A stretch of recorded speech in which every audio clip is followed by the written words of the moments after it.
Hey everybody, Robin Wilson here from Social Climber Pro, and you can see it's another absolutely gorgeous day in Southwest Missouri. I'm on the rooftop of our loft where our office is, and it's probably 75, 78 degrees today and sunny.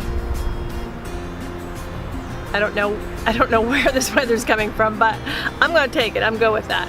So today I wanted to talk to you about, and I apologize for the sunglasses, it is so bright out here, I don't know that I could keep my eyes open without them, but today I'm going to talk to you about success and how bad do you want it. And I ask you that, and everyone's like, well, of course I want success, of course, why would I not want it? But what are you willing to sacrifice for it? Because there will be a sacrifice. Success just doesn't happen. You don't see a fantastic NBA player, you know, that's earning millions of dollars a year that has not put in the sacrifice probably from the time he was 8, 10, 12 years old, running drills, throwing free throws, doing layups, practicing his dribbling, practicing his passing. He's put in the time and the effort. It isn't just talent. So he sacrificed time. He probably sacrificed events that he wanted to go to or things that he wanted to do because he wanted this worse. He wanted this more than he wanted to go hang out with his friends or to eat a bunch of garbage because he needed his machine to be running efficiently. So what are you willing to sacrifice for success? Meaning, how bad do you want it? Okay, so now we've discussed what sacrifice you're willing to give. And for you as a business owner or for an entrepreneur or someone just starting your business, the sacrifice will probably always be time. Honestly, you're going to work twice as hard on your business than you would if you had an 8-to-5 job or a 40-hour-a-week job. You're going to work. So your first sacrifice, of course, is going to be time. And as an entrepreneur, you're probably going to be sacrificing money. You're going to have the investment in your business that you wouldn't have if you were working for somebody else. They would be taking all that risk. And then you're also going to have the sacrifice of pride, and what does that look like? So let's talk about, first of all, there's a plane flying overhead, so it's a little bit noisy, my apologies. Let's talk about, first of all, do you believe in yourself? And when I ask you that, it's really important to know the answer to that. Is this something you're trying? Because trying is not committed.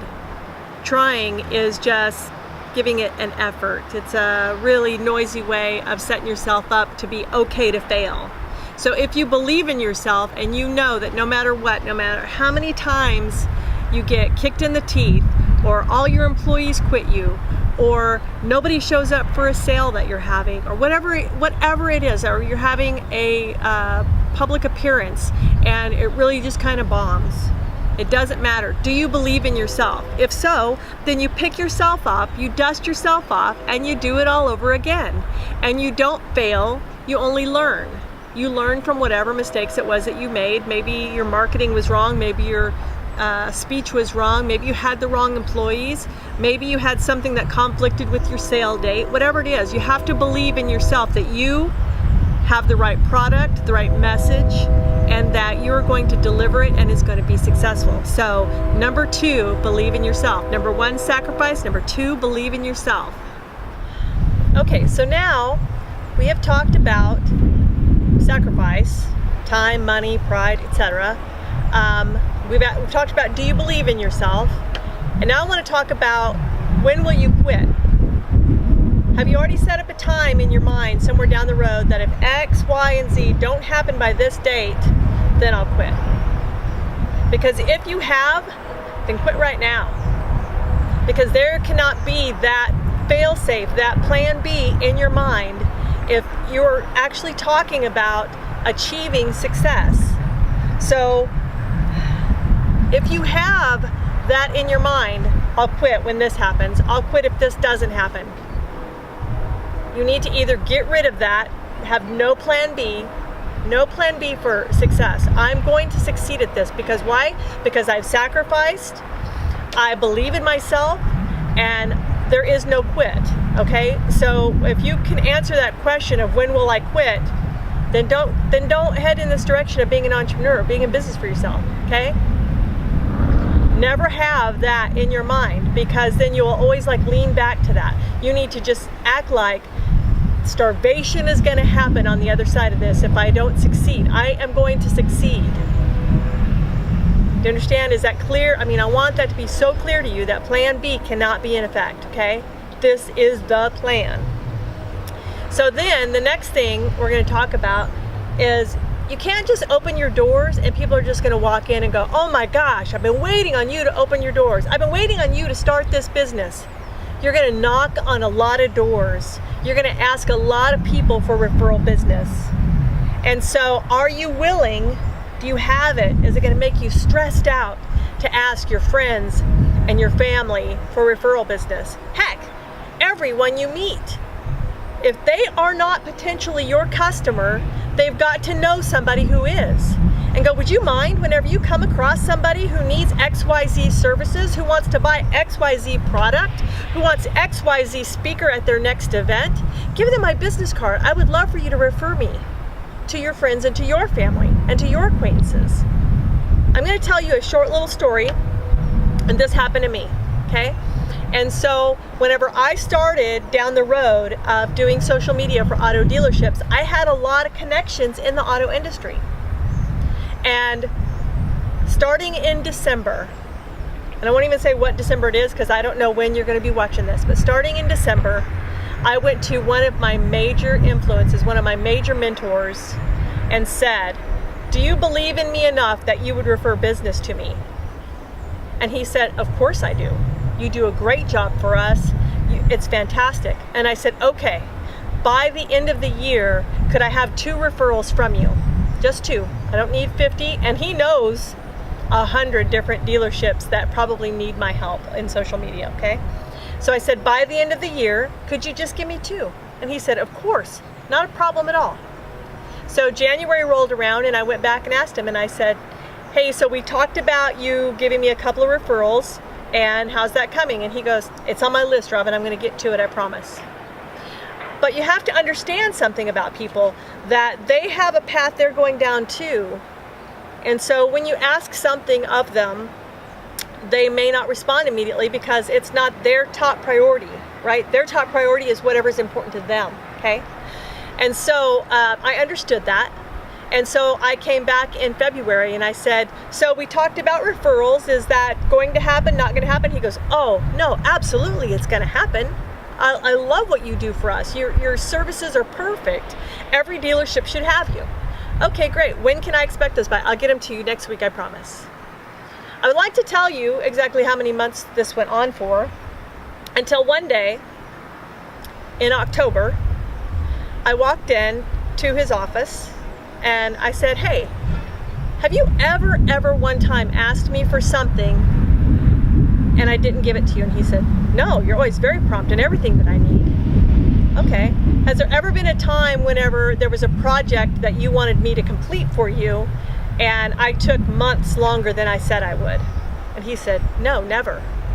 I said, okay, 11 months. 11 months is the number of months that I've been coming to you and you've been promising that you would give me some referral business.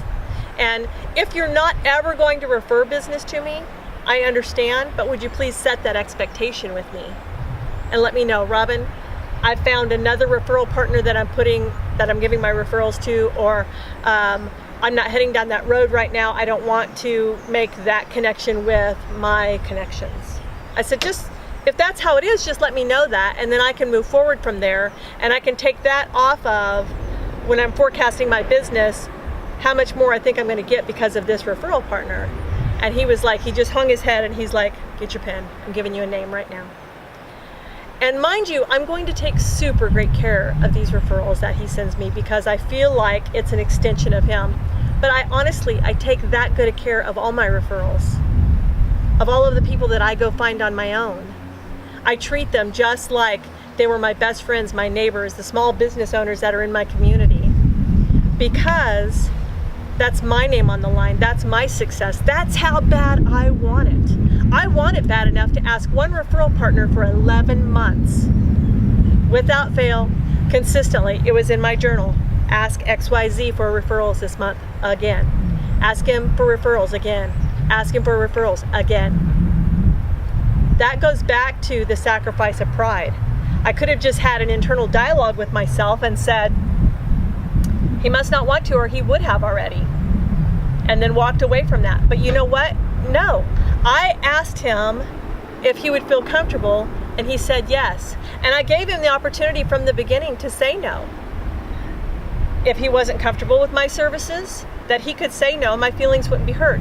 And I let him know in the beginning also that the reason I'm asking right now is because I'm forecasting my workload for the next year. That was in December. So now I'm forecasting my workload for the next year, and I have gotten one referral from him with the promise of another one by the end of the month that we're speaking at right now. And I'm not going to stop ever asking my friends, my family, everyone I meet, do you know somebody in the auto industry who really understands that they should be doing social media, but they just don't know where to start? And so when I ask you about success, and how bad do you want it? Do you want it enough to ask somebody for 11 months? Do you want it bad enough to sacrifice time? Time spent watching ball games or time spent with your family? I mean, how bad do you want it? Do you believe in yourself? And do you have a date that you'll quit by if X, Y, and Z don't happen? Ask yourself these questions when you're asking yourself, how bad do I want to be successful? How bad do I want my business to grow, to thrive, to be my legacy? This is what my business is. It's my legacy. It's what I leave behind, something I created, something I believe in. And so with that said, I want to thank you guys for your time, and I'm here for you. If you ever need any help with your vision casting, with your forecasting your business, and you just want to say, hey, all my contact information will be at the end of this video.